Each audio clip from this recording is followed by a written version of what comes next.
Hi hello नमस्कार. मी निघाले माझ्या नंदेकडे पोहोचले. अर्णव बाबांना बघितलं, आईंना बघितलं, सो तो खूप खुश झाला. आई बाबा पण त्याला बघून खूप खुश झाले. ननंदबाईंचा इकडे स्वयंपाक चालू होता.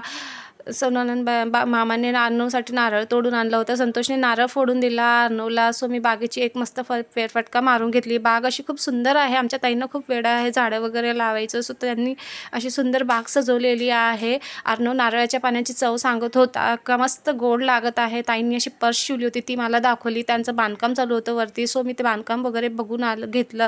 छान वाटत होतं सगळं. आता बांधकाम उर्वरित संपत आलं होतं. सो आंब्याला बघा बारीक बारीक कैऱ्या लागलेल्या आहेत. त्यांच्याकडे आंब्याची अशी खूप सारी झाडे आहेत. सो त्याला सगळ्या आंब्यांना मोहर आलाय. मोहरच नाही तर छान अशी लिंबोळ्यासारखी बारीक बारीक आंबेही आले बघा. असं मिनी कोकणसारखं मस्त असा व्ह्यू दिसत होता वरून.